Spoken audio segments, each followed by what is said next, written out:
my scissors and my photo prints, sailing through the waves with my best friend, trading maps for pretty paper and some tape, making memories every single day. Hi there, Janet Fritz here for Galaxy Girl Creations. Welcome to my channel. This was supposed to be a messy Monday, but it is in fact Thursday, and I'm also playing along with May I Scraplift You. And today I am scrap lifting Stephanie Olson at Mama Bear 1900, and I was really intrigued by that card she's got there, and so I am going to turn that into a 12 by 12 layout and do something similar. I have several Distress Oxide sprays in Salty Ocean and in, let's see here, some tumbled glass. I'm also using some tea dye and gathered twig on this background. I will be using a few other colors later in this video, but for right now, the background is going to consist of these 4 colors. And as you can see on her playing card, she's got a gray mixed media in the background, and at a diagonal, I am doing the same thing using a combination of the colors that I just mentioned, and those again are all Oxide sprays. And while I was doing this, I was actually doing some ink swatching as well. You can see my ink swatches up in the upper right hand corner. I did a whole bunch of them because my local store is closing, and I ended up rounding out a bunch of my Distress Oxide sprays that I didn't have, and also picking up some Distress Spritz. So I'm also doing a little bit of swatching while I've got them out, and I'm spraying them on my layout because I wasn't really sure what color I wanted to use because I didn't have them swatched. So I just used a little bit of the Faded Jeans here. I didn't end up using, let's see, I didn't end up using whatever that first one was that I pulled out. I think it was maybe Uncharted Mariner. I'm not sure. So I ended up using some of the Faded Jeans there, and I sprayed it through that black cut file that I had. The cut file's been in my stash for quite a while. I'm not really 100% sure where it's from. I am going to be using that cut file, but not in its full sheet. I am going to be modifying that.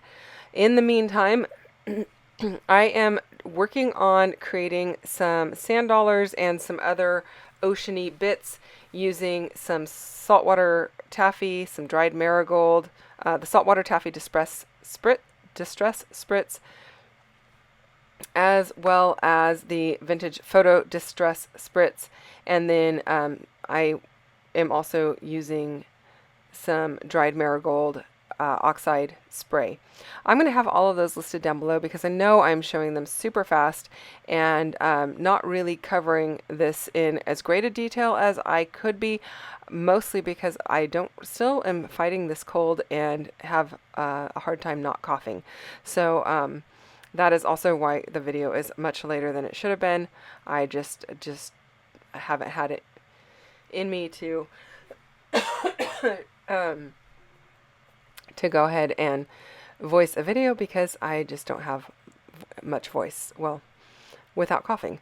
So anyway, here I have a portion of that cut file that I just went and cut kind of at a diagonal. You can see she's got something similar in the background behind her florals.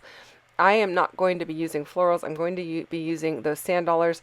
In fact, I do have an embellishment, a pre-made embellishment that is from the swaps that actually was made by Stephanie, including one of those sand dollars. So I loved it so much, I ended up buying the Stampin' Up! Set of dies and the embossing folder so I could create more of those sand dollars. I didn't buy the stamp set, I just bought the other portions of it. And what I did was I ran some ink into the embossing folder and ran the embossing folder through my die cut machine to emboss it, and then ran it through to cut them out with the dies.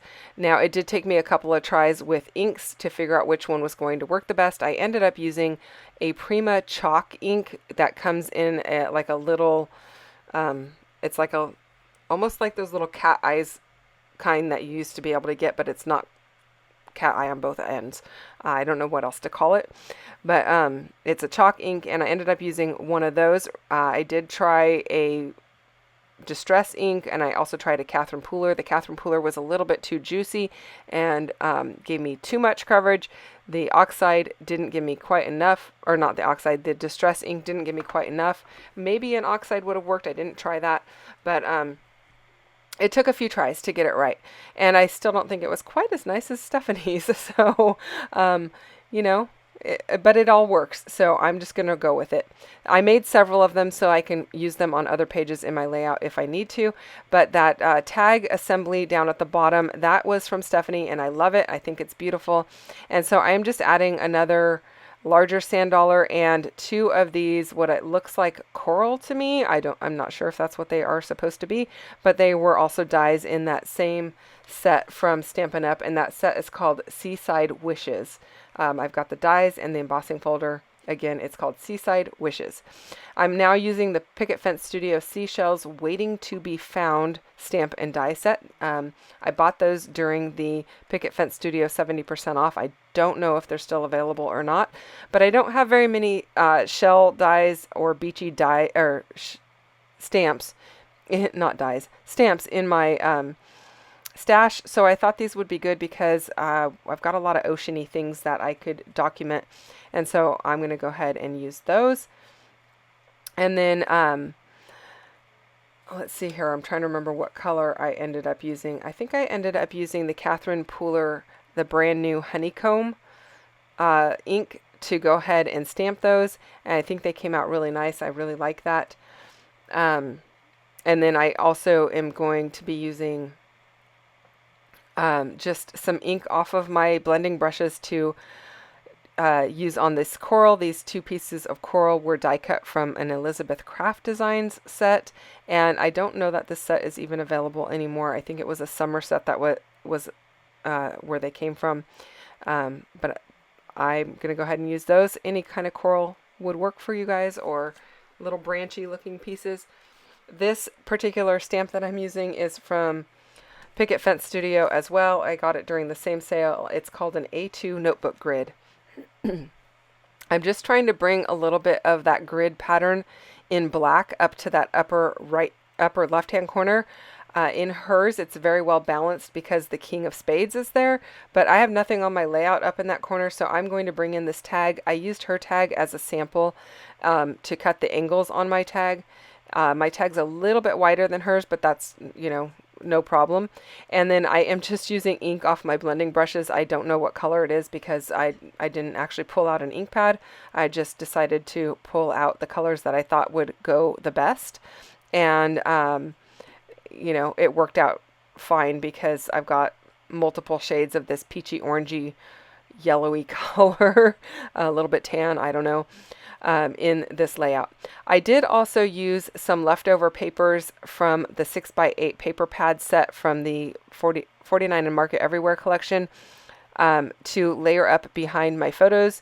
They are truly leftovers, so none of them really have a complete border all the way around my photo, but because I layer them up and cut off anything that's left over and then tuck that behind, it does look like they are full sheets to some extent.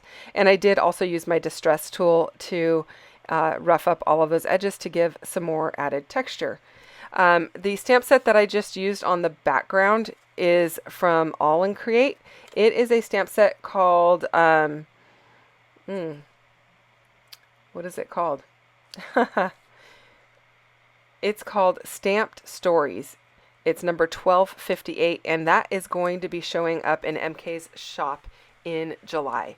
So I did have permission to go ahead and use it in advance, but I got a sneak peek of it, and I really like it. So it gives a little bit, if you don't have a good small text stamp in your stash, this would be an excellent one to pick up, because not only does it have that small text, it's got some postagey looking pieces in it, and it's very versatile for any mixed media layouts. So I know I am covering up a lot of that stamping, but you can still see it kind of peeking out, and I really like the way that it looks.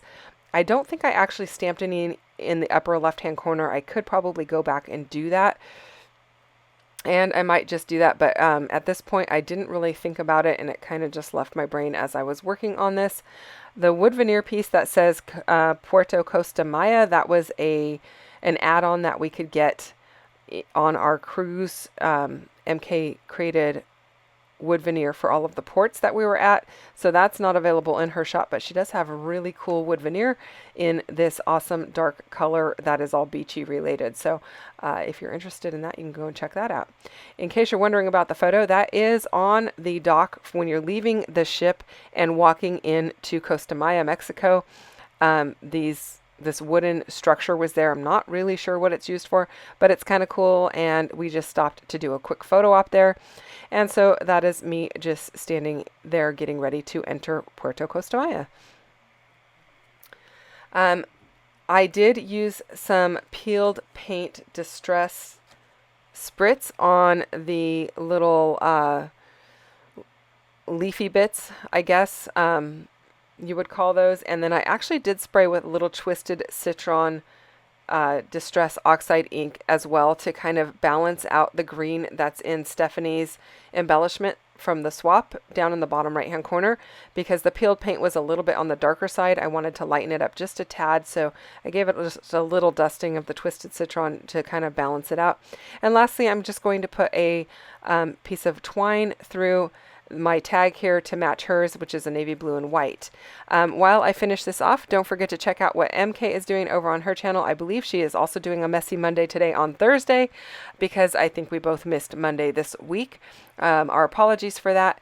You can see that I've used all kinds of spray inks, which was the focus on of the month for this month.